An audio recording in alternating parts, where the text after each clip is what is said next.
Lightroom पे चले जाना है। लाइटरूम पे चले जाने के बाद लाइट सोनल आइकन पे क्लिक कीजिए, एक्सपोजर को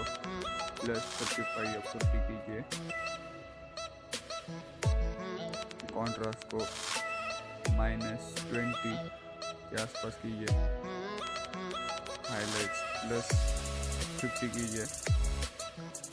शेडोज को -40, वाइटनेस को -30 कीजिए,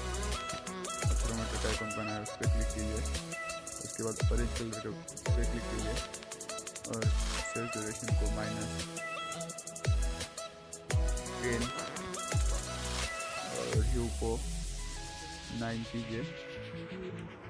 और उसके बाद येलो कलर के आइकन पे जाइए और ह्यू को फुल माइनस कीजिए 100, सैचुरेशन को भी माइनस कीजिए, ल्यूमिनेंस को थोड़ा सा माइनस कीजिए, 18 के आसपास, ग्रीन को भी ह्यू को पूरा माइनस कीजिए और सैचुरेशन को भी फुल माइनस कीजिए, ल्यूमिनेंस को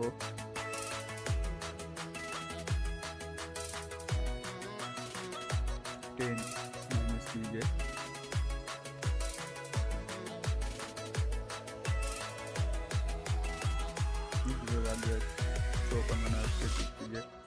क्लैरिटी को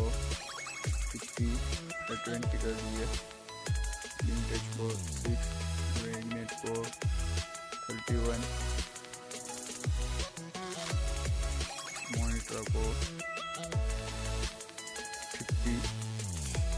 और त्रिकोण बना के लिए शार्पनेस को 60 कीजिए, नॉइस रिडक्शन को 20, नॉइस रिडक्शन को 20 कीजिए। हो चुका है।